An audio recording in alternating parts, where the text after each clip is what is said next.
Mais uma vez, boa tarde a todos. Sejam bem-vindos ao nosso espaço de debate à sexta-feira, como é o costume da DW. Todas as sextas-feiras temos um tema diferente e um preletor diferente. E para este mês, pensamos nós falar sobre a questão da empregabilidade, uma vez que afeta está muito na camada jovem e achamos por bem refletirmos sobre a questão de empregabilidade. É assim que nós convidamos, a princípio, o MAPTES baixou as orientações para o Instituto, para o INEFOP, e assim foi indicado o senhor diretor do INEFOP, que é o senhor Manuel Bang. Desculpa no convite, eu meti Bang. Então, desculpa por ter cometido esse erro. Então, alencamos como tema o Plano de Ação para a Promoção da Empregabilidade, que é o famoso PAP, que todos nós conhecemos, e convidamos o senhor Manuel Bang no sentido de nos esclarecer mais ou menos o que é isso, para que é, como é que nós vamos aderir, como é que não é, porque muitos de nós não temos o conhecimento total sobre o plano. Em termos do perfil, o senhor Manuel Bang, resumidamente, nós alencamos aqui como diretor do INAFOP, diretor-geral do INAFOP. E em termos da metodologia que vamos usar, tem mais ou menos 40 minutos ou 30 para fazer a sua explanação, e depois vamos passar a palavra à plateia para possíveis questões, contribuições que tenhamos, e no fim poderemos fechar se calhar com palavras em resumo, com algumas palavras que nós possamos sair com elas daqui. Então, mais uma vez, em nome da nossa organização, eu agradeço a disponibilidade do senhor Manuel. Não é fácil, sexta-feira à tarde é momento de chegar mais cedo em casa para estar com a família. E a nossa plateia, de igual modo, agradecemos, e vou passar a palavra ao senhor Manuel para que possamos começar com a nossa apresentação. Por favor. Antes de mais, Sentado, de pé, não, depende muito de si. temos que falar de pé. Exatamente. Em empregabilidade temos que estar todos prontos para trabalho. Então, não se pode pensar o contrário. Antes de mais, agradecer de facto o convite. Nós recebemos a notificação precisamente ontem e entendemos que um assunto de tal natureza não podíamos protelar a sua abordagem para o posterior, até porque felizmente acontece que esse final de semana estamos em Luanda e nos outros finais de semana acabamos sempre não estando em Luanda, por inerência de funções e outras questões que temos a fazer. Então, aqui agradecemos antes de mais o convite e dizer mesmo que a direção do Ministério, na pessoa de Sua Excelência Sr. Ministro, agradece a iniciativa e encoraja que efetivamente continuem a levar avante o nosso projeto, e da nossa parte, naquilo que nos couber fazer, estaremos aqui para dar todo o apoio, e tal como estamos a fazer hoje. Vamos procurar ser muito sintéticos em relação à abordagem desse plano de ação de promoção da empregabilidade, que foi publicado pelo Decreto Presidencial 113/19, de 16 de abril, por Sua Excelência Sr. Presidente da República. E, na verdade, aquilo que nós vemos hoje como plano de ação resulta um pouco da combinação de três aspectos essenciais no que diz respeito ao planeamento e no dia a dia. Surgiu de uma ideia, e aqui a ideia entenda-se que quando o processo eleitoral ouvimos o partido no poder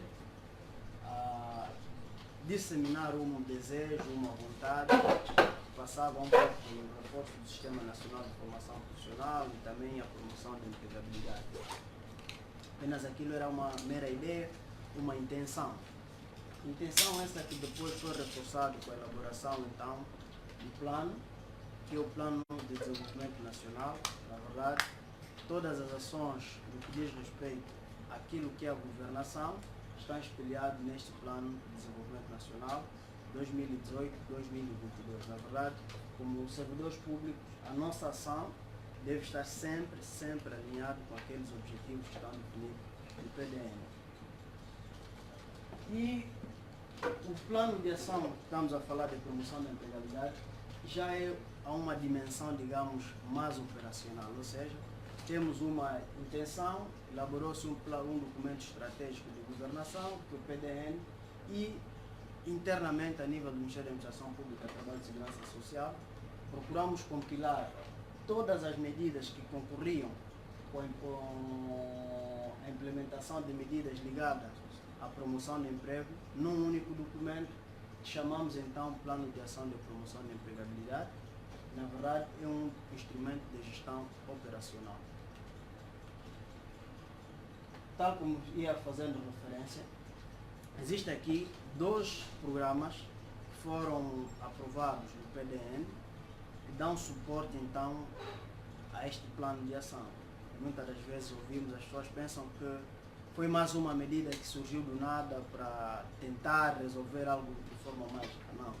Na verdade, já é uma coisa que constava no PDN, que é a medida, o programa 132 e o programa 252, quer o programa de reforço do Sistema Nacional de Formação Profissional, como também o programa de promoção de empregabilidade. Se formos olhar para o PDN, vamos encontrar esses 2 programas. São orientações estratégicas que têm inclusive objetivos e metas definidos no PDN.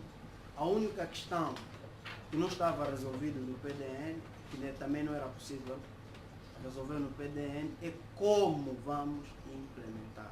Como vamos implementar. Esse como vamos implementar, então, é o plano de ação de promoção da empregabilidade.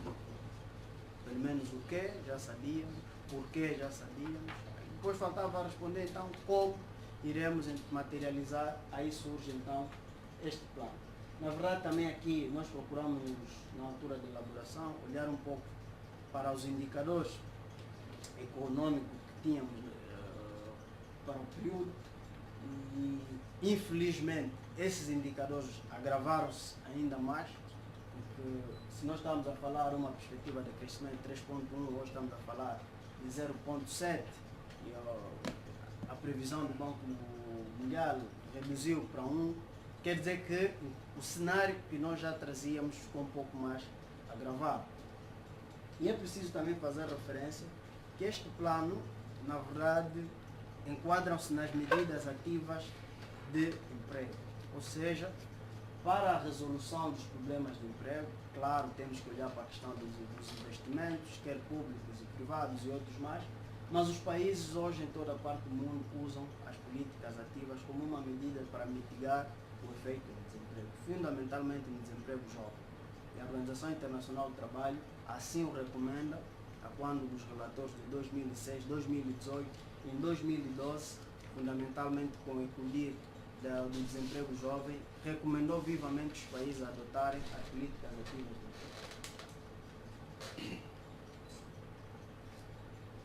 Ainda no que diz respeito ao contexto de implementação desse plano, na verdade, quando começamos a elaborar esse plano, nós não tínhamos uma caracterização efetiva do mercado de trabalho. E essa caracterização hoje foi feita com o trabalho que o INE fez sobre os indicadores do mercado de trabalho. E desses indicadores tem muito mais informações, mas resumidamente nós procuramos aqui trazer alguns dados. Primeiro, sobre a população ativa no país, que era um dado que se estimava a serem 9 milhões, 10 e tal, mas hoje conseguimos ter, em termos de estimativas mais concretas, que rondam 14 milhões, 735.487. Inclusive conseguimos ver que a maior parte é mulher e os homens são a minoria em relação à população em idade ativa. E aqui a população em idade ativa considera-se, aqui para o caso do INE, considerou-se dos 14 anos até 60 anos, essencialmente isso. Mas, no entanto, nessa população ativa, em idade ativa, nós temos depois uma caracterização pelo qual nós nos baseamos quando queremos implementar programas de emprego, que é a população economicamente ativa. Porque dentro da população em idade ativa, podemos ter pessoas que não estejam disponíveis para trabalhar, quer devido a fatores de idade, quer devido a fatores de saúde que não permitem trabalhar, e fundamentalmente aquelas pessoas que nesta fase estejam incluídos nos processos de ensino e aprendizagem, ou seja, aqueles que os estudantes não são considerados na população economicamente ativa. Por quê? Porque um dos aspectos fundamentais a ter em conta quando estamos a falar de trabalho é a disponibilidade para trabalhar. Se a pessoa não está disponível para trabalhar, não posso lhe considerar na população economicamente ativa. Daí que é preciso estratificar. E no nosso caso, saímos de 14 milhões para cerca de 12 milhões. Quer dizer que perto de 1 milhão e 900 e qualquer coisa não estão disponíveis para trabalhar ou têm algum impedimento para o trabalho. E temos então aí a caracterização quanto à população empregada. No nosso país, estamos a falar que temos perto de 9 milhões de pessoas que estão efetivamente a trabalhar. E 3.675.819 desempregados. Depois temos então aí que diz respeito à taxa de atividade, à taxa de emprego, que são 61, a taxa de desemprego 28, a taxa de inatividade 13. Nós, a nível interno, gerimos, a nível do Ministério da Administração Pública, gerimos também o sistema de proteção social obrigatório através do Instituto Nacional de Segurança Social. O que nós procuramos fazer também é uma referência quanto àquelas pessoas que estão a trabalhar e que estão inscritas no sistema de segurança social. E da reflexão, e aqui está o número, estamos a falar de 1.775.952. Esses dados referem-se a 31 de dezembro de 2018. Esse indicador, para nós, chamou-nos a atenção a um aspecto fundamental, que é da qualidade do emprego. Ou seja, nós estamos a considerar que 9 milhões de pessoas estão empregadas, mas desses 9 milhões, apenas 1.775.000 estão inscritos no sistema de segurança social. O que quer dizer que há um grande grupo de pessoas que estão inseridos no mercado de trabalho, mas que não têm proteção social obrigatória garantida. Não contribuem. Fundamentalmente, não contribuem. Isso nos leva a refletir sobre as medidas a adotar. Daí que, pronto, não vou desmistificar os objetivos do plano de ação, mas nós, para esse plano de ação, procuramos também ter alguns objetivos claros que estão no Decreto Presidencial 113/19, mas aqui dizer, estando aqui num espaço como esse, é que um dos objetivos que temos dentre os vários é a promoção do cooperativismo e do associativismo, porque no fundo, para apoiar alguns grupos vulneráveis é muito mais fácil se estiverem organizados em associações para distribuir, ou seja, para que a medida tenha os resultados já. Também estamos aqui a procurar valorizar o exercício de determinadas ocupações e ou profissões que sejam úteis à própria sociedade, entre várias outras medidas que temos, já que falaram no mês passado da economia informal, também é um dos nossos objetivos, a reconversão do setor informal para o formal. E se nós formos olhar para aquele indicador que falamos, 9 milhões empregados e 1.775.000 na segurança social, estamos a olhar rapidamente que existe muito emprego informal. É preciso reconverter isso rapidamente para que eles comecem a entrar no circuito formal da economia e não só.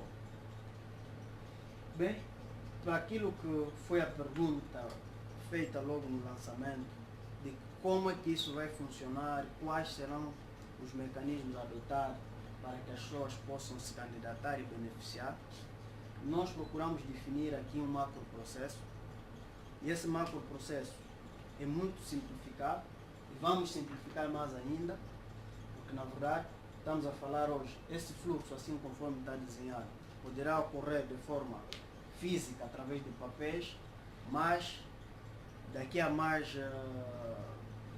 quando entramos no desenvolvimento do próprio programa, a níveis mais acentuados, propriamente quando estivermos a trabalhar em 2020, teremos todo esse processo digitalizado, porque queremos que seja um processo mais simples, mais fácil e acessível. E aqui, por causa da questão da acessibilidade, nós também tivemos que colocar os pés bem assentos no chão, por causa das particularidades que o nosso país apresenta. Podíamos fazer isso pura e simplesmente online, mas também estaríamos a excluir uma grande parte da população romana que não tem acesso à internet. Daí que nós procuramos capitalizar os vários equipamentos que o Ministério tem no domínio do emprego e da formação profissional. No domínio do emprego, o Instituto Nacional de Emprego e Formação Profissional gere atualmente cerca de 78 centros de emprego e centros de empreendedorismo. E a nível da formação profissional, gerimos perto de 144 centros de formação profissional, quer através das unidades fixas e as unidades móveis, que são por aí 35. Se retiramos esses 35 das unidades móveis, estamos a falar mais ou menos por volta de 111, 112, 111, 109. Então, para dizer que existe uma capilaridade a nível do sistema que permite que, de alguma forma, consigamos estar presentes em toda a parte do país, quer através de instalações fixas, como através de respostas móveis. Então, serão esses canais que nós vamos utilizar para o público-alvo que queira beneficiar desse programa. E o decreto presidencial tipifica rapidamente qual é o nosso público-alvo. Essencialmente jovens, quer desempregado ou jovens empregados que querem melhorar os seus níveis de competências, ou essencialmente também aqueles jovens que desenvolvem pequenas atividades geradoras de emprego e renda. No fundo, é um público misto. E conhecendo um pouco a característica do nosso público-alvo, percebemos que nem todos irão seguir o mesmo fluxo. Daí que há um momento que nós fizemos o filtro, através da avaliação das fichas que nos serão remetidas, para ver efetivamente o que é que nós vamos fazer com este candidato. Daí que na seleção nós temos dois caminhos, que podem depois se desdobrar em três. Um que passa pela formalização do negócio, que são aquelas pessoas que já exercem atividades geradoras de emprego e renda, mas que não têm o seu processo formalizado. Então é preciso dar algum input para a sua formalização. E por outro, também temos pessoas que gostariam de desempenhar alguma atividade profissional, mas que não têm conhecimento técnico. Então, aí temos a formação técnica de curta duração, como se vê aqui. E há um outro processo que é bastante útil para a nossa realidade. Inclusive, estamos agora a terminar a elaboração do diploma legal que vai regular isso. Tem a ver com o reconhecimento das aprendizagens obtidas de circuitos informais. Ou seja, temos na nossa realidade carpinteiros, alfaiates, mecânicos que nunca passaram em nenhuma escola para fazerem aquela atividade, mas são efetivamente pessoas que fazem esse trabalho. Conhecendo essa realidade, nós vamos agora aprovar o instrumento que vai institucionalizar a carteira profissional no domínio de artes e ofícios, para reconhecer essa aprendizagem também. E aqui o processo de reconhecimento dessa aprendizagem é para certificar competências.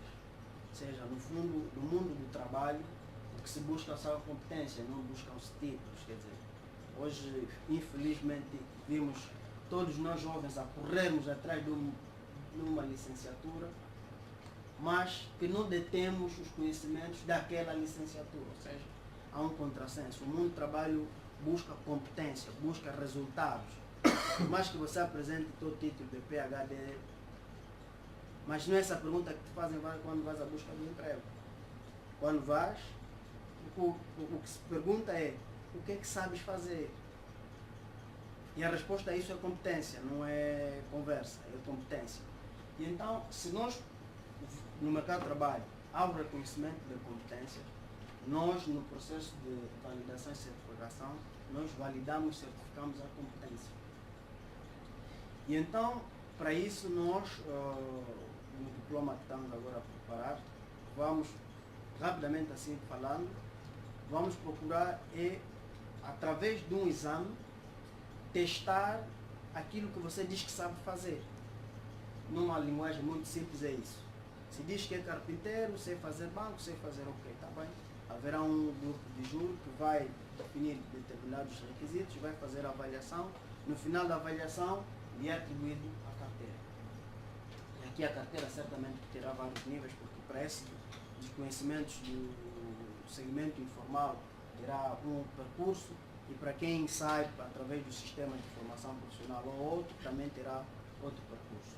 Na verdade, são esses 3 pontos com os quais nós vamos encaminhar, para que depois então, e aqui é preciso dizer que nós tivemos também um aprendizado com a implementação de determinados programas, porque nós anteriormente, mesmo hoje, falo, a luta tem sido que esse processo que nós fizemos aqui, para aumentar as competências, nós mandávamos diretamente para aqui para fazer uma formação em gestão de negócios, ou seja, para quem quiser depois empreender, dávamos a formação de pequenos negócios, ia para o microcrédito ou ia diretamente para o programa de fomento ao autoemprego.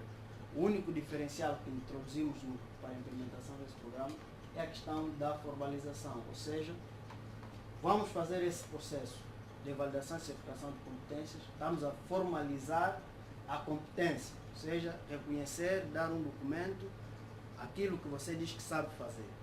Mas paralelamente a isso, se vai começar a empreender, é preciso ter um documento que te habilite para isso. É precisamente o processo a seguir, que é a formalização. Depois da formalização, vamos continuar com as ações de formação em pequenos negócios, e não só, formação em gestão de negócios, porque um dos grandes déficits que temos hoje a nível das iniciativas, que os torna muito curtos em termos de duração, é a falta de conhecimento do promotor das melhores técnicas de gestão. Cria-se empresa hoje, amanhã morre. Criamos empresa para um único cliente. Faz-se confusão das finanças pessoais com as finanças do negócio. Óbvio, tira o dinheiro da empresa, festa, tira o dinheiro da empresa, saldo acaba, tira o dinheiro da empresa. Quer dizer, há aqui alguns aspectos que é preciso aprimorar, e aqui vai jogar um papel fundamental a literacia financeira. Não menos importante, um pouco olhando para a dinâmica daquilo que está acontecendo no país, vamos ter uma carga muito presente sobre a fiscalidade, sobre as matérias ligadas ao fisco. Porque no fundo, se nós vamos formalizar, depois ele vai ter que lidar com todo um circuito que é formal, tem que pagar imposto, tem que pagar a segurança social, então é preciso ensinar as pessoas a planificarem-se para que não tenham muitas dificuldades. E num dos penúltimos processos, vamos então dar os apoios, quer através do microcrédito ou crédito, a depender um pouco da atividade, e o fomento ao autoemprego. Depois eu vou explicar melhor, porque temos aí uns programas mais concretos que vão justificar aquelas 2 últimas fases. E há uma coisa que nós procuramos fazer sempre, antes de implementar qualquer medida, é estudar o fenômeno. E há um trabalho que nós estamos a fazer com diferentes setores para compreender mais ou menos o que é que se passa para formalizar hoje, no contexto atual. Se eu quiser formalizar um micronegócio, uma pequena empresa, o que é que eu devo fazer? Isso é um pequeno boneco que fizemos para espelhar isso. Na verdade, intervém 1, 2, 3, 4, 5, 6. 6 organismos públicos, 6 ministérios. E que nesses 6 ministérios, no caso do Ministério da Justiça, intervém até diferentes departamentos dentro do próprio Ministério. Vamos olhar rapidamente. Temos só no primeiro passo, para começar, ele precisa ter o bilhete de identidade e o número de identificação fiscal que sai do Ministério das Finanças através da AGT. Depois de ter esses 2 documentos, trata-se aqui a questão do certificado de admissibilidade, que também tem lá um conjunto de requisitos que exigem para ter o certificado. Depois disso, tens que tratar o pacto de sociedade. Para quem está a começar, não tem expertise, logo vai ter que procurar alguém para fazer isso, para ter. Depois de ter esse documento, tem que vir voltar de novo à AGT para ter o NIF, o número de identificação fiscal da empresa. Depois de ter isso, tem que se dirigir a um banco para fazer a abertura da conta. Depois da abertura da conta, volta para o Ministério da Justiça para tratar então a certidão comercial. Depois de ter a certidão comercial, trata o registro estatístico. Depois de ter o registro estatístico, vai então para o nosso Ministério tratar a questão da segurança social. Mas o processo não acaba. Volta para o Ministério do Comércio para tratar o alvará. Depois de tratar o alvará, a depender da atividade que vai desenvolver, se por exemplo tiver que trabalhar no ramo da formação profissional, vou falar de nós. Se tiver que trabalhar na formação profissional, tem que licenciar o centro. Vai para o INEFOP, trata a licença para ser um centro de formação profissional, para validar os seus cursos. Se for para o Ministério da Agricultura, tem que ir no Ministério da Agricultura para tratar mais um outro licenciamento. Logo, entendemos que esse percurso, pese embora hoje, com os guichês únicos e outras medidas, acabam tornando o processo mais célere, mas entendemos que podemos ainda melhorar esse fluxo e evitar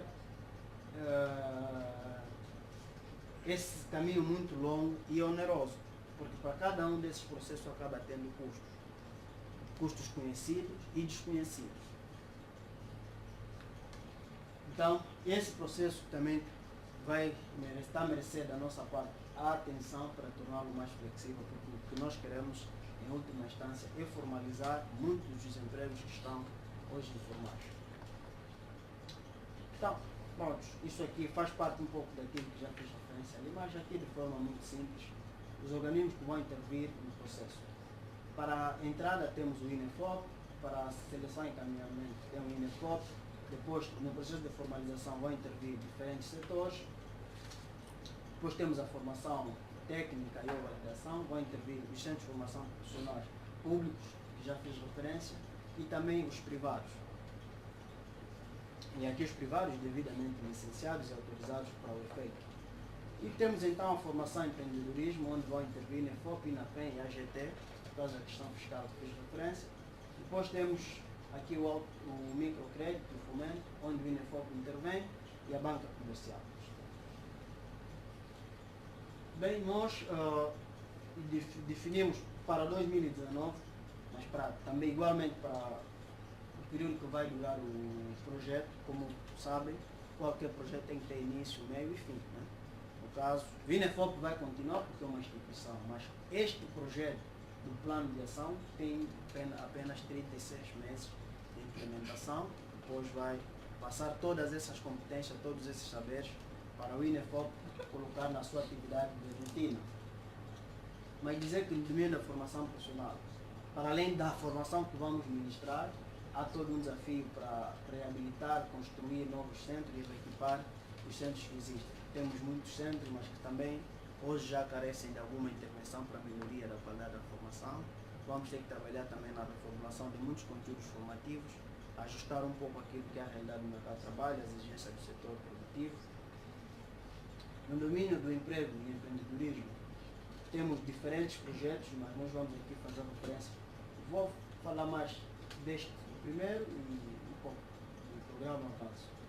Os pavilhões ocupacionais, na verdade, são os espaços que o Ministério constrói e depois cede para aqueles que exercem atividade de modo informal. Mecânico, construímos um pavilhão de mecânico e o mecânico tem lá o seu espaço onde consegue trabalhar, mas aqui o essencial está em permitir que durante o processo em que ele desenvolve a sua atividade também consiga formar outros jovens e servirem também de espaço de estágio profissional para aqueles jovens que estão no sistema de formação profissional.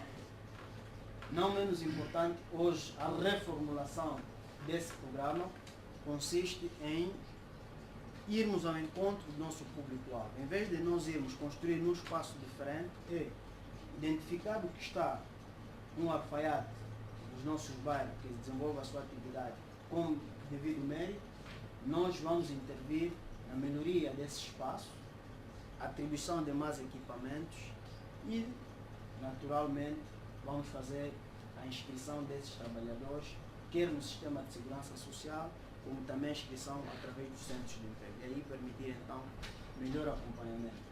No programa Avanço, são programas de formação de curta duração, que, regra geral, não fazem parte da nossa grelha convencional, mas que são necessidades efetivas que nós temos. Através do programa Avanço, nós hoje implementamos formações, por exemplo, como de DJ, implementamos formações para reparadores de geradores de pequeno porte, implementamos formações no domínio de antena parabólica, implementamos formações sobre fotografia e digitalização, designer gráfico. No fundo, são formações que o mercado precisa, mas que não fazem parte da nossa grelha convencional. Vamos buscar os profissionais que desenvolvem essa atividade, fizemos a formação de formadores, elaboramos com eles os materiais didáticos, depois ministramos a formação. E temos o programa de microcrédito. Do microcrédito há uma parceria que o Ministério tem com determinados bancos, e aqui nós estamos a citar o Banco Sol, em que nós damos toda a formação e encaminhamos os processos ao banco para a obtenção do microcrédito. Aqui a diferença, primeiro está, não se exigem garantias reais nem pessoais ao beneficiário, não precisa exibir nenhuma garantia. Outro aspecto tem a ver efetivamente com a taxa de juros que é aplicada para esse programa, creio que hoje estão em 1,37%, que é a taxa de juros do âmbito do programa de microcrédito. Não menos importante, há um período de 3 meses que o beneficiário não paga nem o juro, nem capital, porque aqui a intenção é, durante esses 3 meses, focar a toda a energia no seu pequeno negócio. E somente depois do 4º mês começa a pagar e tem 1 ano para fazer o desembolso do crédito. O programa de fomento ao autoemprego são entrega de meios de trabalho, mas no quadro da implementação agora vai ser entrega de meios, mas através de um programa de microcrédito, ou seja, tem a obrigação daquele que receber os meios ir fazendo o pagamento através de um modelo de leasing, pagamento dos bens que recebe, para que o programa seja sustentável. O que quer dizer que para os primeiros 3 anos estão previstos 42 mil kits. E 42 mil kits não vamos fazê-lo a fundo perdido. É permitir que, com a concessão dos apoios de microcrédito e do fomento ao autoemprego, possamos ter um programa sustentável. Não menos importante, temos uma tarefa de ajustamento dos perfis formativos que passa pelos estágios profissionais. Hoje há uma grande demanda, há uma grande exigência do setor da economia real de que as pessoas que saiam no sistema de formação profissional têm que estar minimamente adaptadas àquilo que acontece nas empresas. Uma coisa é aprender em sala ou em oficina, outra é aprender mesmo com a realidade do dia a dia. Então, nós para esse programa vamos implementar o programa de estágio, que depois então será realizado de forma regular através do serviço de emprego que temos hoje no país. Bem, para a gestão do programa, temos uma comissão. Esta comissão participam vários ministérios, desde o Ministério da Juventude e do Desporto, o Ministério da Economia, o Ministério da Justiça e Direitos Humanos, entre outros ministérios, da Recepção Social, inclusive. São vários ministérios que fazem parte da comissão, como órgão de consultoria e de apoio ao próprio programa e orientação para o grupo técnico. O grupo técnico é composto por vários quadros, quer do Ministério, aliás, essencialmente do Ministério, que aqui é um grupo multissetorial, participam colegas da Segurança Social, colegas da área da formação profissional e dos vários outros setores que temos a nível interno. Isso aqui, essa estrutura de baixo, é a estrutura de coordenação, tem um coordenador, que é o diretor-geral do INEFOP, tem um responsável de gestão, integração e monitoria do programa, porque é uma componente muito grande de monitorização que vamos implementar nesse programa, para que garantir que aquilo que se comprometeu em fazer, efetivamente está a acontecer com determinadas evidências. Para tal, inclusive, temos um escritório de projetos que vai se encarregar de acompanhar e monitorar todo o programa. Bem, aqui alguns indicadores. Esses indicadores todos estão no PDM, nós trazemos aqui, quer em termos de capacitação, empreendedorismo, cursos de curta duração, microcrédito, kits e, enfim, são essas metas que queremos atingir. No final, fala-se perto de 85 mil beneficiários diretos, mas que nós, com os efeitos de acompanhamento, através, por exemplo, dos pró-trabalhos, vamos apoiar uma pessoa e fazer com que vários outros jovens consigam se inserir através desses, prevemos atingir cerca de 243 mil pessoas. Bom, também temos aqui consciência de que existem alguns fatores críticos que podem perigar a implementação de um programa como esse. Primeiro, a própria formalização. Se não se tornar simples o processo de formalização, é um grande risco para o programa. O ambiente de negócios, quer para inserir os novos empreendedores no mercado, é essencial que o ambiente seja favorável. A disponibilidade financeira do próprio Estado, hoje com essas oscilações do preço do petróleo, que é a principal fonte de receita do país, pode perigar a implementação desse programa, mas também temos, por outro, a questão da disponibilidade das empresas para a realização de estágio. Estágio profissional sem empresas não é possível, então é preciso também trabalharmos para reduzir esses riscos. Pronto, nós identificamos esse risco, mas internamente estamos a trabalhar no plano de prevenção de riscos. Quer dizer, nós estamos a identificar não para depois nos justificar, não. Nós estamos a identificar para efetivamente prever que essas situações não impactem diretamente com a implementação do programa. Bem, era tudo quanto tínhamos para apresentar. Estamos abertos a sugestões, a críticas e a contribuições dos presentes fisicamente e dos presentes virtualmente. Então, muito obrigado pela vossa Uma salva de palmas pela apresentação.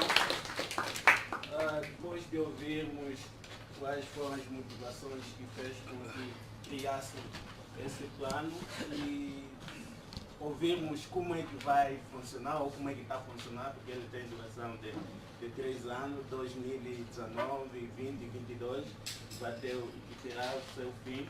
Então vou passar a palavra aos nossos colegas da plateia e aqueles que nos acompanham pela nossa página do Facebook, para poderem expor as questões, possíveis contribuições e o nosso preletor poderá responder.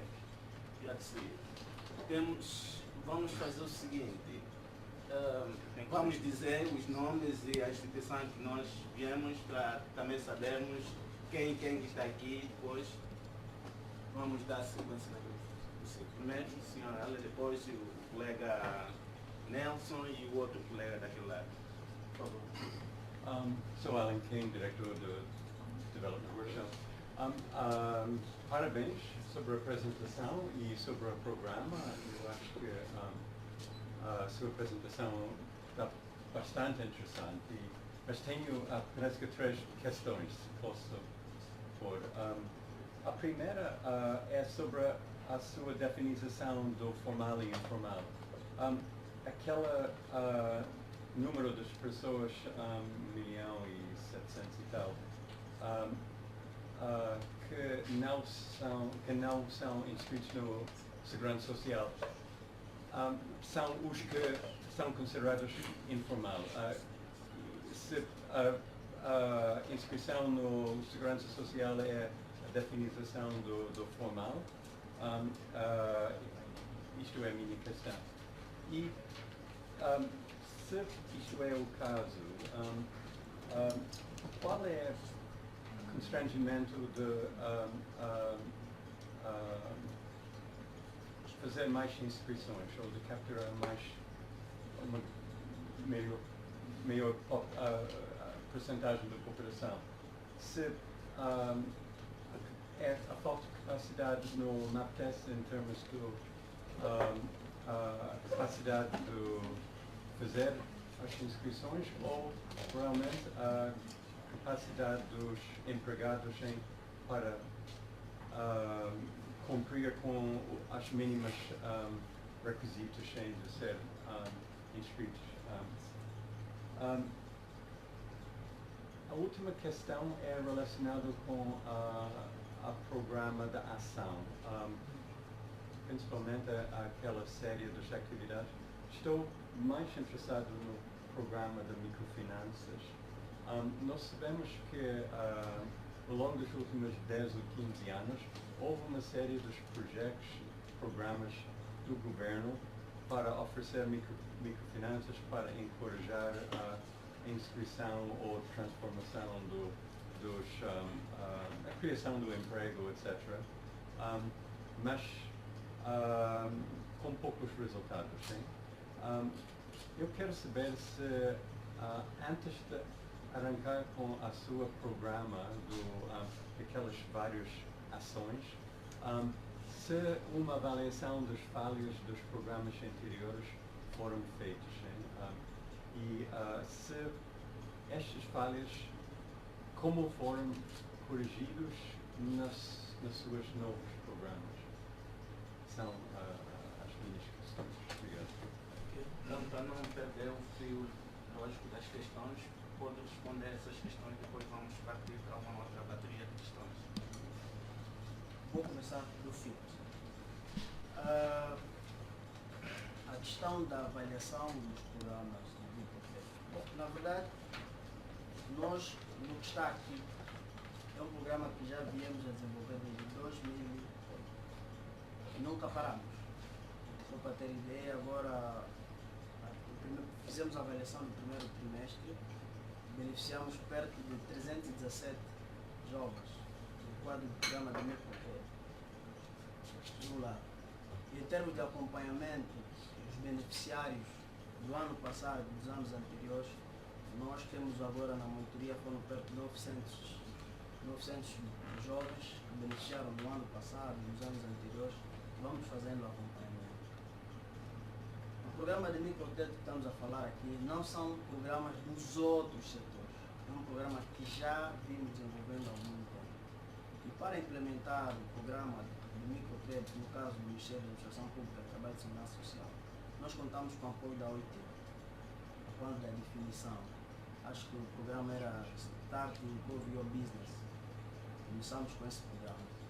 De lá para cá, há um conjunto de aprendizados que temos tido com a implementação disso. O primeiro, que é essencial, é o reconhecimento que nós somos instituição pública sem vocação de implementar programas de microcrédito ou de conceder microcrédito. Daí que nós temos envolvimento de bancos. Outro aprendizado muito importante, não é qualquer banco que tem vocação de microcrédito. Devemos ter essa consciência. De tal sorte que hoje, felizmente, trabalhamos com um banco com vocação de microcrédito, que é o caso do Banco Sol, nosso vizinho aqui. Já trabalha com programas de microcrédito há muito tempo. Então, de 2008, trabalhamos com outros bancos. Em 2010, tivemos que mudar para um banco que tem a vocação para isso.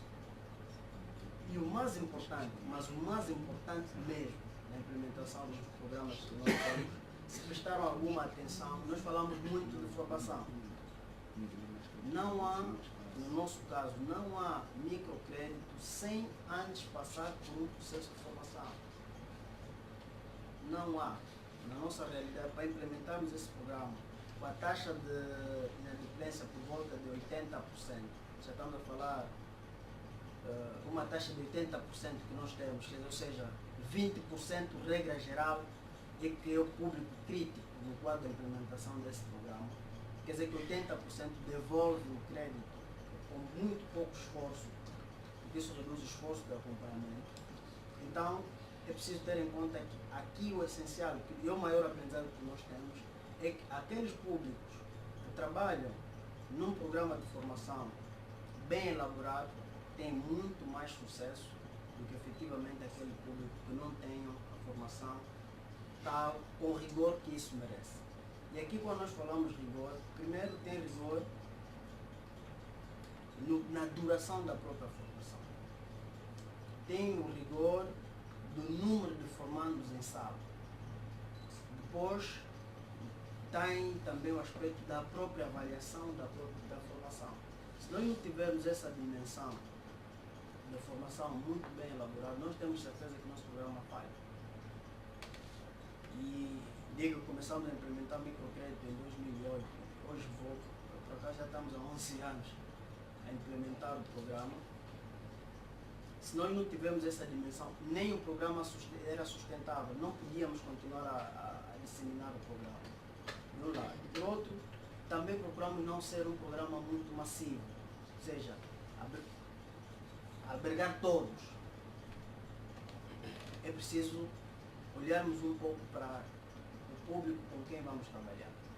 Um dos aspectos no quadro do microcrédito, e com a ajuda do banco e com a equipe da área de emprego fizemos, antes da concessão do microcrédito, nós visitamos o local onde vai implementar o negócio. Temos que conhecer o local que vai implementar o negócio.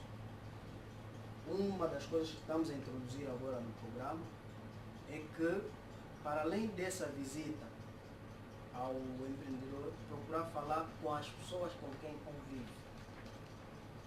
O envolvimento das pessoas que estão à volta. E uma coisa que eu citei logo nos objetivos, a partida, é a questão do associativismo e cooperativismo. A maior taxa de sucesso no quadro do microcrédito que nós temos são aqueles microcréditos que se concedem, primeiro, em mulheres, segundo, através das associações. Porque sempre que o membro desaparecer, através da própria associação, conseguem localizar. E hoje também, por acaso, recebi uma carta exatamente ontem, que aquelas pessoas que não devolvem o crédito, felizmente o sistema bancário está assim estruturado, por menor que seja o microcrédito, já não tem possibilidade de receber mais crédito em nenhum sistema. Nenhum outro banco. Pode fugir do banco só e ir querer no BPC, não tem possibilidade. Fecha. Então começa hoje a ter um pouco maiores exigências, porque acreditamos que há aqui um conjunto de aprendizado que nós hoje cada vez mais vamos ajustando os nossos programas a isso. O outro aspecto tem a ver com a outra questão que colocou sobre os constrangimentos de alargamento. Bom, os constrangimentos de alargamento, quanto à questão da segurança social e a informalidade ali citada, a informalidade do trabalho. De um lado, está na dificuldade de algumas pessoas terem bilhetes de identidade. Porque para se inscrever na segurança social tem que ter bilhete de identidade. Esse é um. Outro aspecto tem a ver também com a legislação em determinados segmentos. Por exemplo, para inscrever no trabalhador do setor agrícola, é preciso ter um conjunto de legislação de suporte a isso. E, naturalmente, hoje o Ministério está a trabalhar na revisão da legislação, na adequação da legislação para esse tipo de trabalhadores. O outro tem a ver mesmo com a consciência do próprio trabalhador e da entidade empregadora. As pessoas olham para a segurança social como um custo adicional para a empresa, até porque ele tem que pagar 8%. E o trabalhador não exige a entidade empregadora inscrever a segurança social. Isso é um lado. Mas no caso, por exemplo, que inclusive já temos legislação para o trabalho doméstico, há uma resistência do próprio empregado e da entidade empregadora. O empregado não quer descontar, nem, porque por acaso estamos a falar 3% do que ganha, porque vai reduzir na sua remuneração, prefere ter o dinheiro completo como recebe hoje. Claro, para a entidade empregadora não quer ter o trabalho de inscrever o seu trabalhador. Contrapartida, vamos hoje ter força para trabalhar. No momento que não tivermos força para trabalhar, não teremos nada que nos sirva para cobrir essa deficiência. Daí a segurança social. Essencialmente isso. Em termos de estrutura, devo dizer que a nível do país, a segurança social hoje tem serviços muito modernos, pode-se fazer inscrição sem muito esforço, os pagamentos podem ser feitos online, o processamento pode ser feito online. No final do dia é muito mais fácil hoje inscrever-se na segurança social e pagar. Quer dizer que já nos coloca, podemos acessar o site, a informação está lá disponível, já nos coloca. E aqui a questão do formal e não formal. Bem, formal, entenda-se, aqui eu vou utilizar primeiro uma abordagem muito genérica do conceito do formal e informal. Formal aqui entende-se que sejam todas aquelas atividades que cumpram com os procedimentos legais que passou a Constituição, isso geral. Quem não tiver a cumprir com a legislação, a partida é informal, ou seja, se não tiver constituído a empresa legalmente, se não tiver registrado dentro daquele parâmetro todo que estamos aí da formalização, todo aquele processo de formalização da atividade. Mas, no caso do trabalho, e aqui recorrendo um pouco às normas da OIT, olhamos a informalidade no trabalho para aquele grupo que não observa, não tem direitos, não tem obrigações. Numa palavra simples, é aquele trabalho que é exercido sem observar as proteções legais existentes para o exercício da atividade laboral. No nosso caso, existe uma lei geral do trabalho que define quais são os direitos e os deveres do próprio trabalhador. Se alguém exerce uma atividade sem estar nesse quadro, a partida é uma atividade informal. Porque quando nós falamos de direitos e deveres, a questão da segurança social é um direito, é um dever do próprio trabalhador, que já está previsto na lei. A questão da contribuição para assegurar para o fisco faz parte. Outro aspecto tem a ver com a saúde e segurança no trabalho, cumprimento de horário. No fundo, a inexistência desse conjunto de situações presume-se um trabalho informal. Eu vou dar um exemplo claro de um trabalho informal que tem a ver com os táxis. O trabalhador taxista hoje acaba exercendo uma atividade no nosso vulgo caminhoneiro fundamentalmente informal. Porque não se observam direitos quanto ao cumprimento do horário. E isto, o horário neste ramo, é fundamental. O horário de descanso. Uma pessoa não pode conduzir durante mais de 12 horas, e hoje acontece. Então, a inobservância desses aspectos todos concorrem para a informalidade da atividade. O que nós procuramos fazer, fundamentalmente, trazer aqui é essa questão que citei. Claro, em relação a esse 1.700.000, fiquei confuso um pouco a questão, mas esse 1.775.000 são as pessoas que estão inscritas na segurança social. Então, daquela população empregada, pouco menos de 7 milhões não têm a proteção social ainda. E aqui, em nosso entender, se ele já não está inscrito na segurança social, imagine os outros direitos e deveres.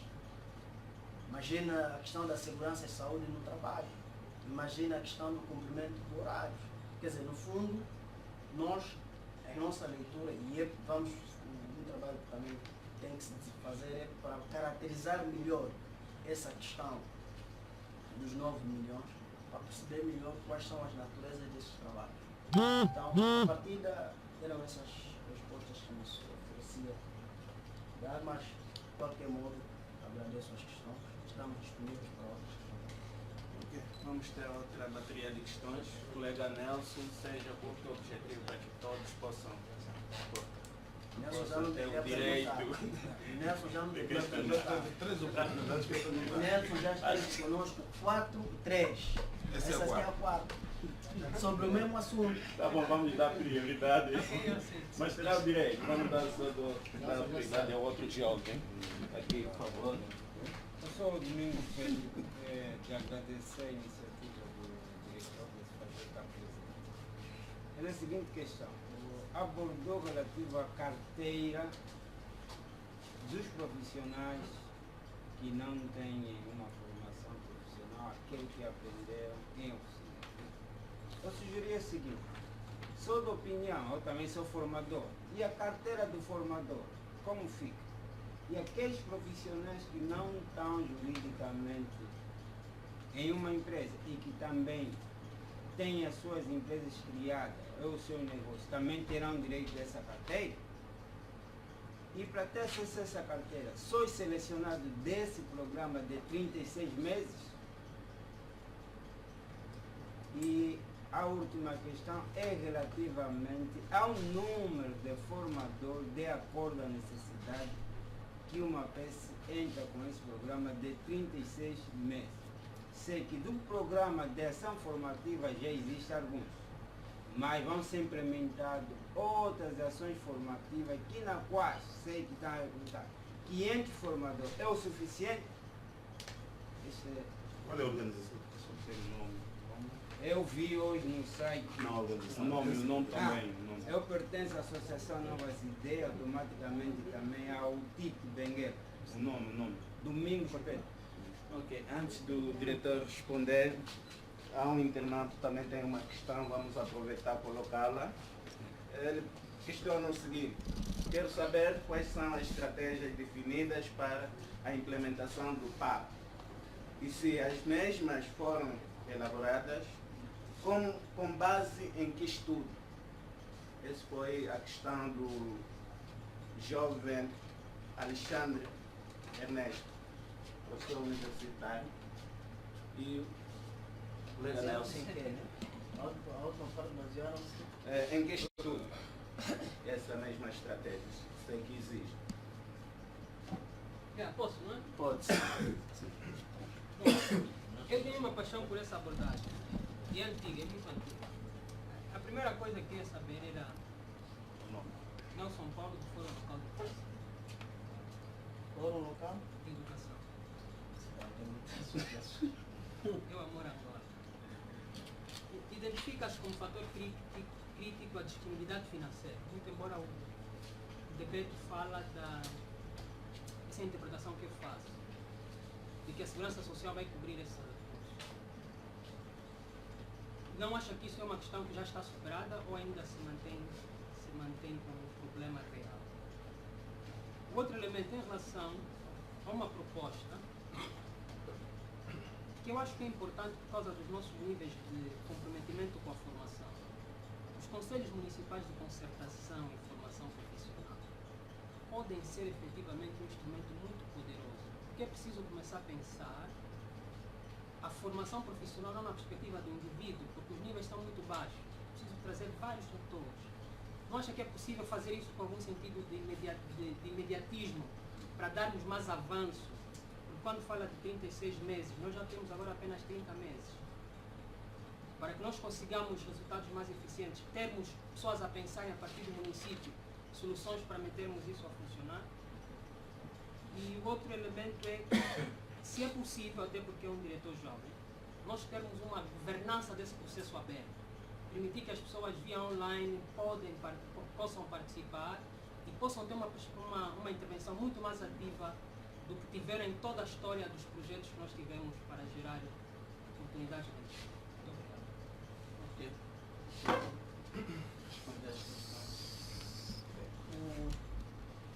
O nosso internauta, a estratégia que nós falamos. A estratégia de implementação do pacto é exatamente o que nós falamos desde a primeira abordagem até ao fim. Se houve estudo, claro, houve estudo, basearam-se em quê? Em fatos. E estudo do lado, primeiro, como sabem, esse plano de ação foi desenvolvido por um organismo público que tem como missão implementar, organizar políticas e implementá-las no domínio do emprego e da formação profissional. Naturalmente, com a implementação das diferentes ações, nós temos diferentes informações que nos permitem planear. Baseamos-nos também um pouco nos indicadores de desenvolvimento econômico, mas fundamentalmente, Ronel, fundamentalmente foi elaborado tendo em conta as linhas diretrizes e as diretrizes do PDN. Qualquer ação governativa no nosso país deve estar alinhado àquilo que são os grandes objetivos de desenvolvimento do país. Não se pode fazer o contrário, porque senão estaríamos a caminhar em sentido oposto. Bem, a carteira do formador. Bom, se é formador, devia ter. Né?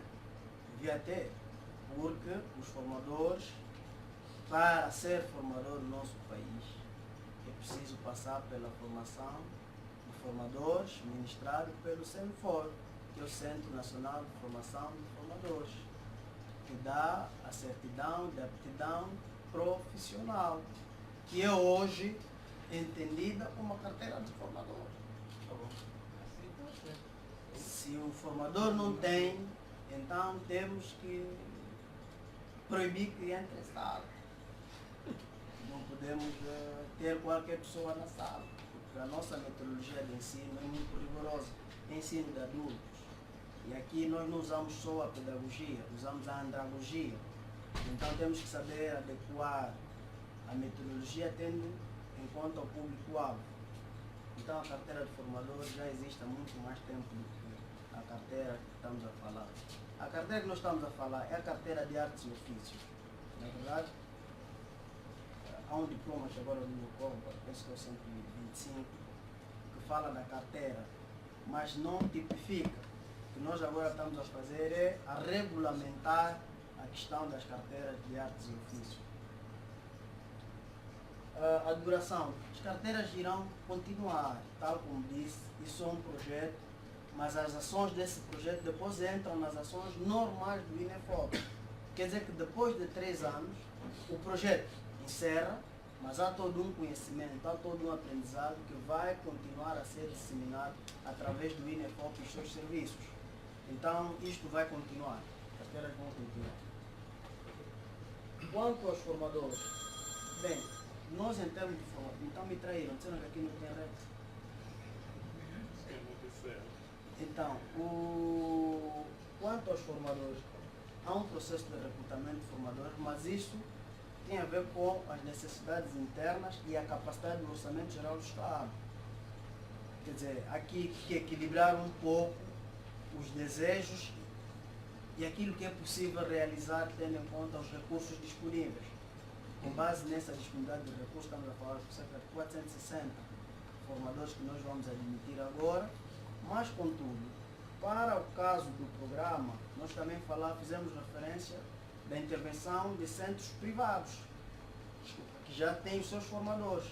Não precisamos recrutar mais formadores para essas ações, de um lado. Por outra, tal como fiz referência quanto ao programa Avanço, nós trabalhamos com os profissionais. Já é mecânico, entra num processo de formação de formadores, depois vai em sala. E de regra geral o fizemos num período contrário ao horário de trabalho. Muito discurso até acabamos dando no período pós-laboral, precisamente por causa disso. Porque eles já são profissionais e prestam-nos serviços naquele período ocioso. De tal modo, primeiro, garantir que a formação tenha uma dose daquilo que é o dia a dia dele como profissional e, por outro, então garantirmos a qualidade da própria formação, daí ele ter feito a formação de formadores. Em relação à disponibilidade financeira, Benson, o documento fala para o primeiro ano será essencialmente garantido pelos fundos da Segurança Social, do recurso da Segurança Social. Mas nos anos seguintes tem que cumprir a norma geral, que é via Orçamento Geral do Estado. E aqui, quando nós olhamos para o risco da questão financeira, não é a disponibilidade. Se passar para o slide, o último slide, nós falamos da disponibilidade atempada. Não basta ter o recurso, é preciso que ele seja disponível no momento certo, tendo em conta um pouco o que o escritório do projeto está a desenvolver agora, que é o... Não, recua mais. Mais um? Recua está avançado. Ok. O recuar é diferente do meu. Ok. Essa questão da disponibilidade financeira é disponibilidade atempada dos recursos, não que haja, que tenha ou não tenha, e que ele tem que acontecer no próprio momento, porque nós aqui há um rigor um pouco na questão do plano, que inclusive indica, temos indicações do dia que aquela atividade tem que acontecer. Se os recursos não estiverem disponíveis naquele dia, vai afetar naturalmente ou vai deslocar a atividade para um momento que não é aquele que estava programado. Estamos foco? Claro.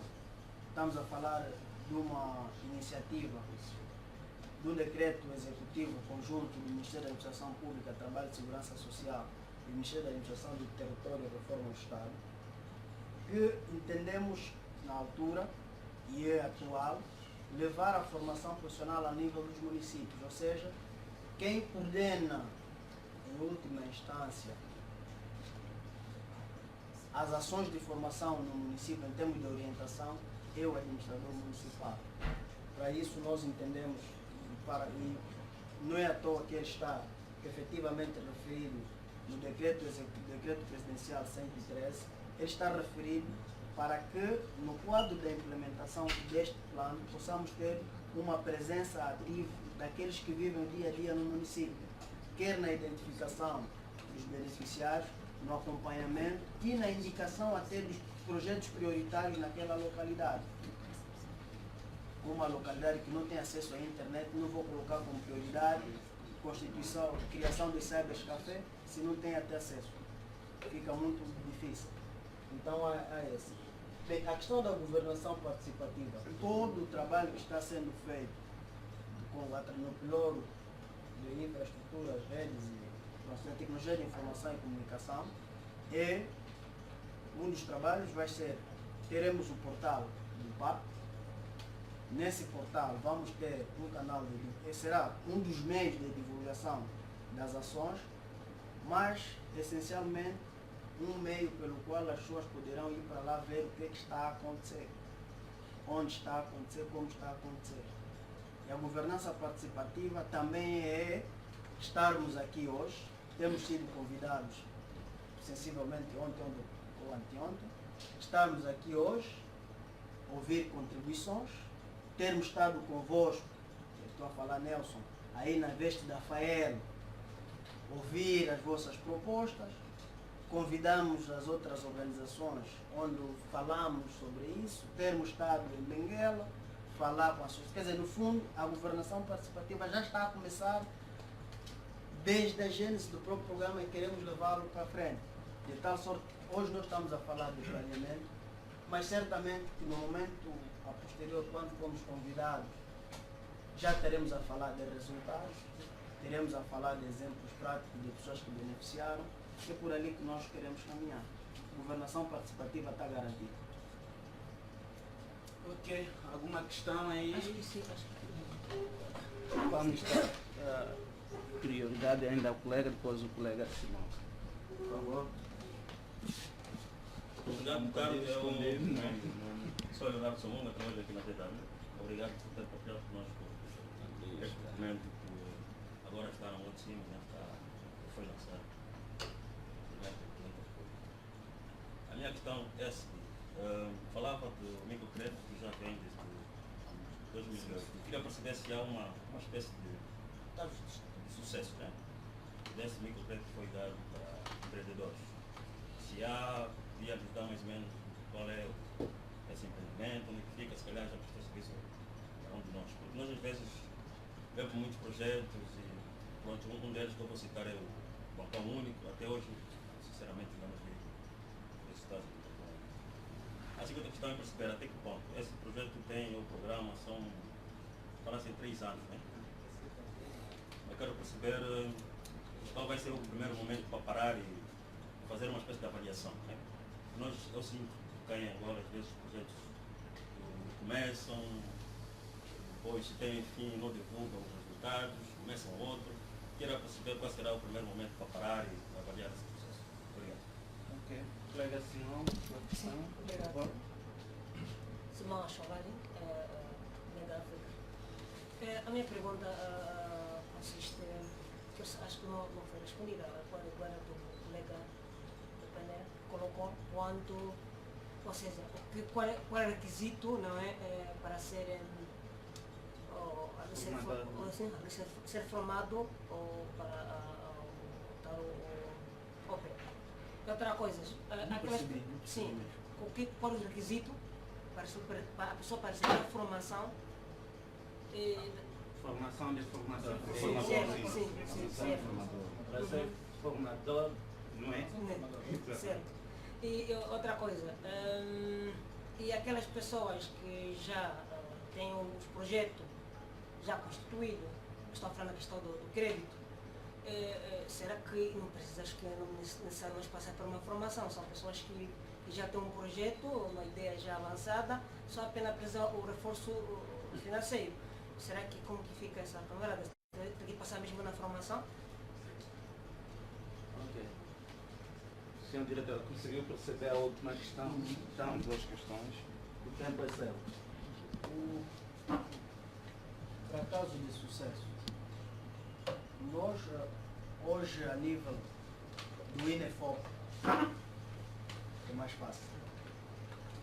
Temos beneficiado de serviços de um jovem que participou de uma ação de formação e criou o seu negócio na área de construção civil. Falo na Willa, tem prestado nos serviços nas obras ligadas a uma tecnologia de construção que é ITOM. O jovem fez a sua formação de empreendedorismo, criou o negócio, hoje nos presta serviço em várias províncias. Querem ver casos, podem acessar, podem entrar no YouTube, procurar Clesis, C-L-E-S-E, Clesis, vão encontrar um vídeo que fala de alguns jovens que beneficiaram das ações de formação e de alguns apoios, onde tem efetivamente alguns exemplos. De quando eu vejo, se calhar, está aqui, vou pedir depois a área de tecnologia de informação e comunicação do Ministério para carregarmos alguns vídeos do site MapTest para terem acesso a alguns casos de sucesso. Mas nós hoje o nosso foco nem é tanto caso de sucesso, é caso de insucesso. Perceber por que falhar. Casos de sucesso aparecem sempre já com uma conotação negativa, né? Mas se calhar percebemos o porquê que algumas pessoas que também na mesma circunstância receberam apoios e não deram sucesso. Se calhar nós vamos pensar o contrário. Nosso desafio vai ser trazer, em muitos casos de insucesso, as lições que se tiram desses insucessos. Se repararam em todos os gráficos que nós falávamos do macroprocesso, quer dos intervenientes, tinha lá uma coluna permanente de avaliação. A monitoria e a avaliação será permanente. Claro está que poderemos sempre, em alguns momentos, vir ao público prestar alguma informação. Por exemplo, estamos a falar aqui, naquele slide mesmo. Temos sempre aí a monitoria e controle. A monitoria implica uma avaliação, o controle vê onde é que desviamos, onde é que para conseguimos acertar sempre. Poderá sim acontecer em determinados momentos, pararmos, vir ao público, dar informações sobre o andamento do programa, mas aqui o essencial é o site do PAP terá toda a informação e permanentemente poderão acessar para ver quem beneficiou, onde está, como está e tal. Vamos ter isso tudo dentro do site do PAP. Requisitos para ser formador. Bem, dentre os vários, o domínio da profissão que quer se candidatar como formador é fundamental. Não podemos dizer que quero ser formador de eletricidade, mas não entendo de eletricidade. Isso é básico. Primeiro, tem esse requisito do domínio da profissão em que se quer candidatar. Segundo, e esse não é por ser segundo que é menos importante, mas é o fundamental e garante da qualidade, tem que fazer formação de formadores. Sem formação de formadores, não é possível ser formador. Não é. E hoje...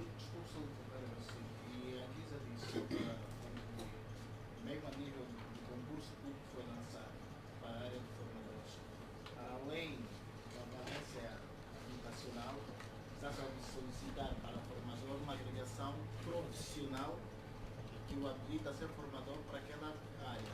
Dito de outro modo, o eletricista que queira concorrer agora para formador de eletricidade tem que ter também a formação de montagem de instalações de edifício.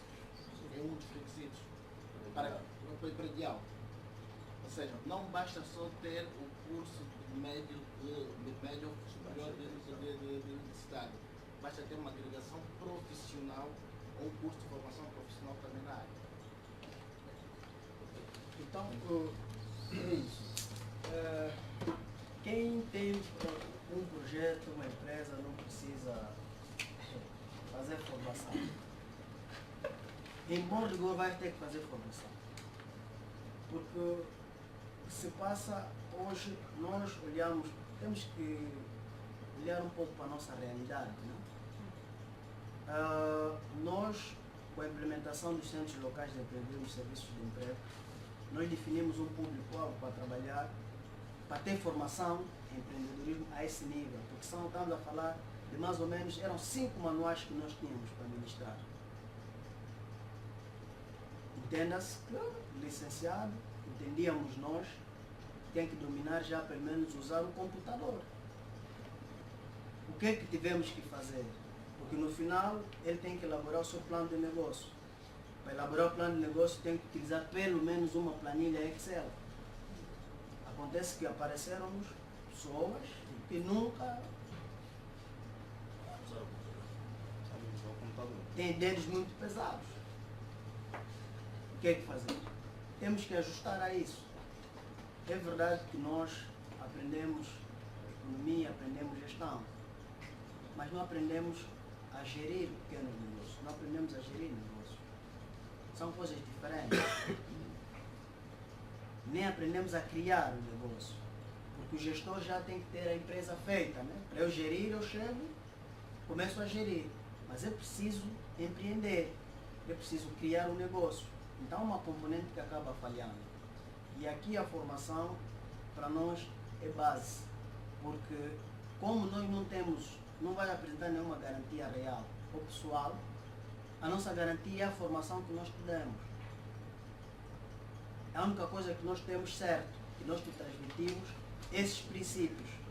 Então, para nós, independentemente de ter um projeto, note, um dos aspectos que criou muitas dificuldades nos bancos para reaverem os dinheiros que emprestavam é que os empresários acabavam tendo um estudo de viabilidade que eles não conheciam, que servia simplesmente para ir buscar o crédito. Nós podíamos adotar isso. Metemos um grupo de consultores que faz um estudo de viabilidade, vai receber o apoio. Mas o que é que você sabe daquele plano? Então é preciso formarmos as pessoas. É preciso garantir a sustentabilidade. Porque se nós quisermos garantir a sustentabilidade de uma iniciativa como essa, temos que garantir que as pessoas tenham as competências necessárias para enfrentar o mundo do negócio. O mundo do negócio não é aquelas fotos que nós vimos aí de empresário sentado no sofá com camisa engomada. Às vezes é ficar várias horas sem dormir, ficar sem comer, cumprir com metas. Então, tudo isso nós entendemos que são fatores de sustentabilidade da nossa iniciativa e porque nós não queremos que empresas abram no mês de janeiro e fecham no mês de março. Nós queremos que sejam empresas que durem muito mais tempo, que se não morrerem, melhor. Queremos evitar e reduzir a taxa de mortalidade das empresas que nós fomos criando com a implementação desse programa. Ok, se me permitem, na condição do moderador, também tem uma questão. Então, gostava de colocar. Sobre Ian César Capitão, é meu nome, trabalho pela DW. A minha questão é o seguinte, olhando para o valor que foi estipulado para apoiar este plano de ação, é suficiente ou aproxima o número de jovens existentes em Angola, uma vez que, segundo o censo populacional, Angola tem mais jovens do que idosos, não é? E, então, há um número muito elevado de jovens.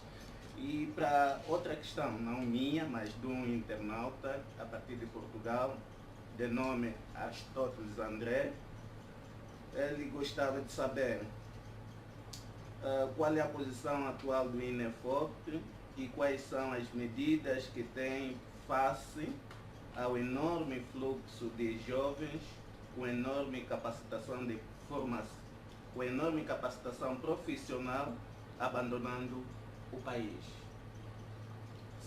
Bem, abandonando o país, é bom saber em que circunstâncias.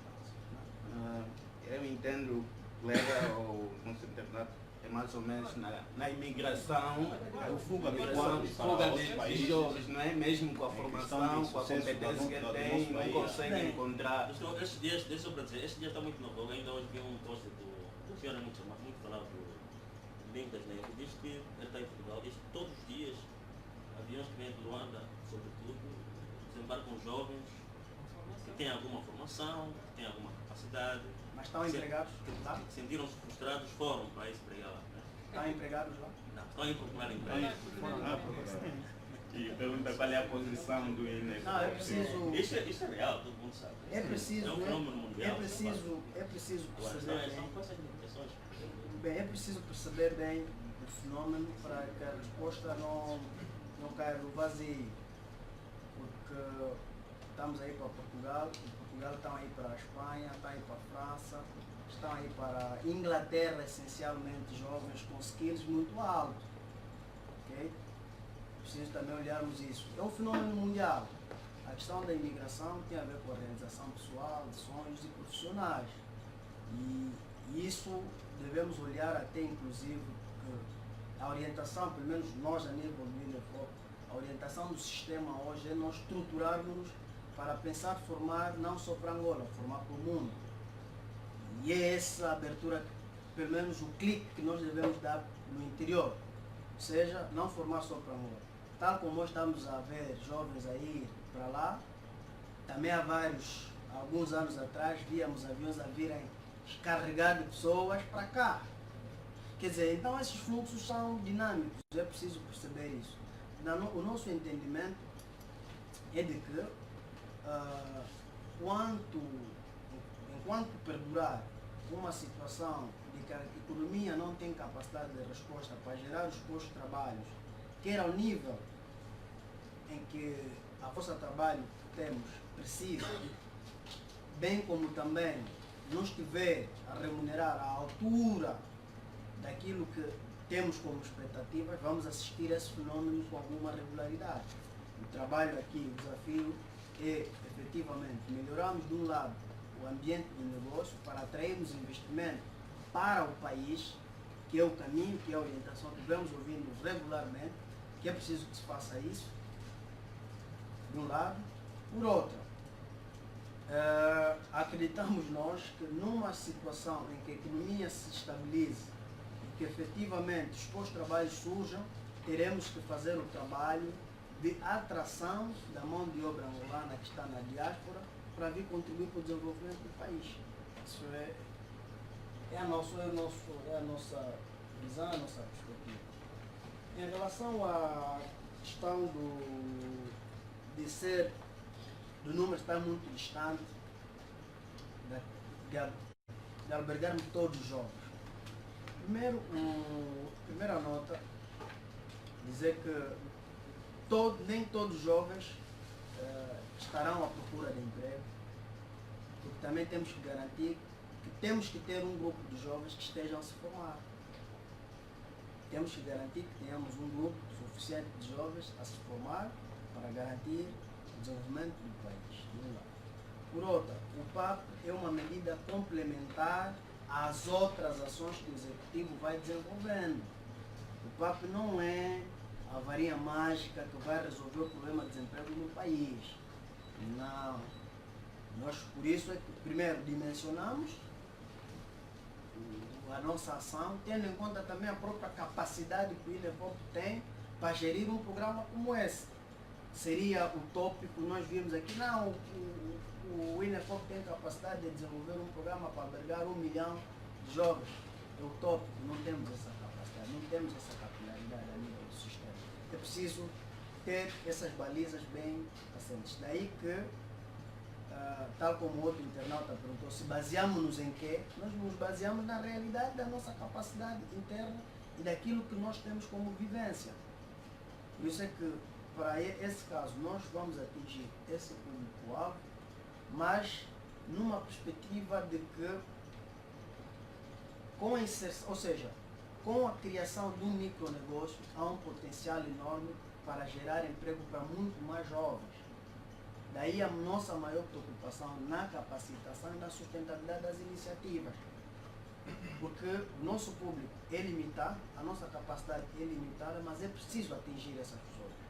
E depois, olharmos para os outros programas mais estruturantes da própria economia para absorver a outra demanda. Ou seja, ele é complementar, por exemplo, ao PAC, que agora estamos a ouvir, o Programa de Apoio ao Crédito, ao PRODES, às outras medidas que o Executivo vai tendo, quer para a atração de investimento externo.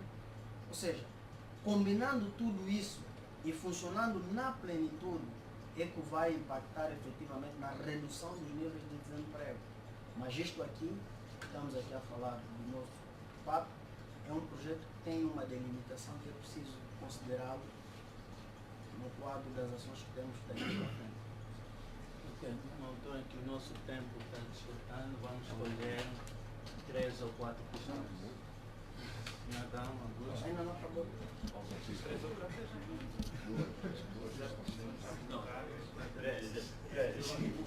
Acho que essa vai ser Este assunto é tão... Muito bem, muito obrigado. Eu sou Adão Augusto. Trabalho aqui durante um workshop. Não é todos os dias temos a oportunidade de termos esse encontro tão recheado, onde temos a oportunidade de partilhar de forma direta com o gestor do programa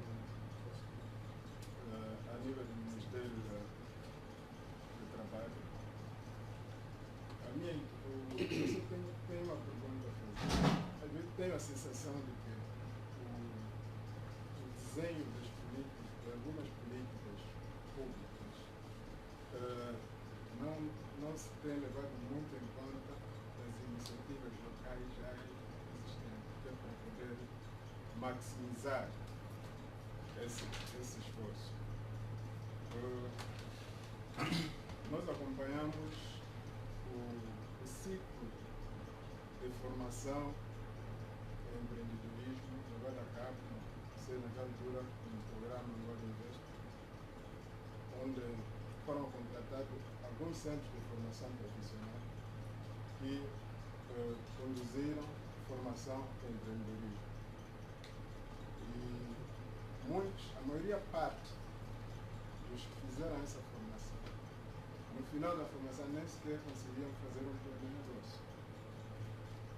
E não sei se houve uma avaliação desse programa que se fizermos isso, eu gostaria, seria muito bom, mas que o relatório da avaliação fosse publicado, que é para percebermos quais foram as principais razões que contribuíram no fracasso do programa. Por isso é que tivemos pessoas que receberam dinheiros e, em vez de criar negócio, comprou o terreno e nem conseguiu construir a tal casa. A educação financeira é um dos elementos fundamentais para o empreendedor. Nós aprendemos na escola as profissões, mas não aprendemos como gerir as nossas finanças pessoais. E não desenvolvemos uma cultura de poupança. E tudo que cai no nosso bolso a gente gasta. O plano de negócio, não sei como é que o plano de negócio, talvez poderia também fazer uma revisão das ferramentas de treinamento. Se cair muito no academismo, dificulta a compreensão ou o manuseamento do mesmo plano para depois da formação. Nós vimos que no âmbito do programa de estágio profissional e comunitário que a DEDA tem levado a cabo, identificamos que estamos a formar muitos quadros, mas esses quadros são produtos não utilizados no mercado. E toda a gente vai, no final da formação, anda atrás com o currículo distribuindo. Isso é uma característica do continente, mas a nossa preocupação foi no sentido de que os nossos estudantes são universitários. Portanto, são pessoas que estão a terminar e alguns já concluíram. Então, são inseridos no mercado de trabalho que é para poder melhorar o seu perfil e participar em igualdade de circunstâncias num concurso para emprego, mas vimos que não era suficiente. Havia necessidade de incorporar mais um componente que é da formação em empreendedorismo. Às vezes, essa é uma das razões também que nós estamos a procurar interagir com o INEFOP para ver como é que pode-se conjugar o esforço. O empreendedorismo é no sentido de desenvolver as ideias, quer dizer, de trabalhar a parte da motivação, do indivíduo, de que quando terminar a minha formação, o meu alvo não deve ser procurar emprego, mas sim aproveitar os conhecimentos que eu tenho, a ferramenta de trabalho que eu tenho, que eu aprendi, para poder desenvolver um determinado negócio. A minha pergunta é, como é que, quais são os caminhos que esses jovens, por exemplo, que saem desse programa, podem, no âmbito desse programa, aproveitar as oportunidades que o programa oferece, uma vez que eles têm uma formação em empreendedorismo também. Será que tem o caminho aberto? Se tem, quais são os caminhos que eles podem percorrer, que é para nós indicar o caminho, porque este ano nós ainda temos cerca de 98 estudantes que estão a fazer estágios em diversas áreas. E também queríamos saber, dentro do programa que tem o componente do estágio, como é que se pode complementar esse tipo de esforço. Okay. Infelizmente eu não vou colher outras questões, vou passar a palavra ao nosso preletor, que pode responder essa questão e fazer o comentário das contribuições trazidas aqui, então poderá fazer um resumo ou aquelas últimas palavras para que depois possamos fechar tendo em conta os compromissos de cada um. Tá bem? Bem, primeiro aqui o nosso mais velho, Adão Augusto, parece que trabalha nessas matérias. nós, em relação aos caminhos, aliás, qualquer servidor público tem que estar aberto à sociedade civil e aos outros parceiros, de tal sorte que, tal como convidaram, viemos, se efetivamente existe um programa de estágio que a DW vem desenvolvendo, estamos abertos em cooperar nessa matéria, inclusive de apoiar na implementação dessa ação. No fundo, não vimos qualquer dificuldade em trabalharmos em estreita colaboração. Estamos abertos e receptivos até a contribuições quanto a essa matéria.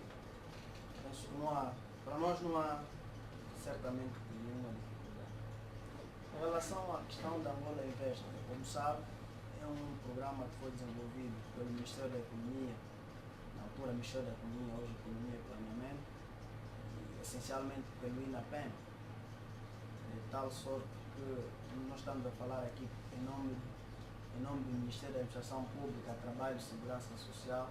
Não nos compete vir aqui avaliar se fizeram à esquerda, se fizeram à direita, se está bom, se está muito bom.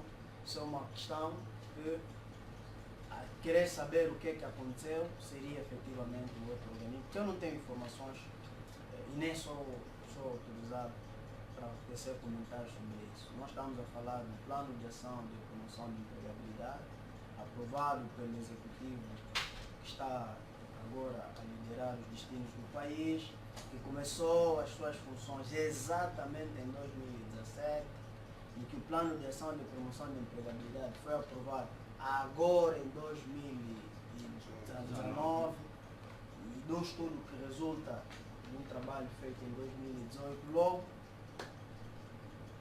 as outras avaliações cada um fará, e nós vamos fazer a avaliação do que é que vai acontecer com o PAC. Daí nós estamos aqui para ter essa conversa e colocamos à disposição para outras abordagens no que diz respeito àquilo que é a nossa ação. Então, quanto a isso, penso que estamos conversados e desde já também aqui agradecer as contribuições, teremos muito gosto em trabalhar por cima delas. De resto, não sei se não tiver mais nenhuma questão. Questões tem mais, tendo em conta o nosso tempo, podemos discutir isso em outros postos. Ok? Então, agradecemos desde já mais uma vez o convite, as várias intervenções, aos nossos internautas, as perguntas que colocaram, que respondemos, as que colocaram que não respondemos. Na verdade, temos aqui uma limitação fundamental no tempo e, em todo caso, agradecer à organização que nos convidou. Reiteramos mais uma vez as saudações de Sua Excelência Sr. Ministro e, com muito agrado, recebemos esse convite e assim estamos aqui estivemos aqui essa tarde para partilhar um pouco daquilo que nós pretendemos fazer, daquilo que entendemos que seja o caminho que queremos dar às nossas ações. Recebemos claramente várias contribuições que nós vamos ter em conta no momento da implementação e nas outras ações que temos a desenvolver. Muito obrigado e bem-aja a todos, bem-aja Angola. Ok. Estamos agradecidos e continuação de bom final de semana. Na próxima semana, se tiverem disponibilidade, podem estar aqui.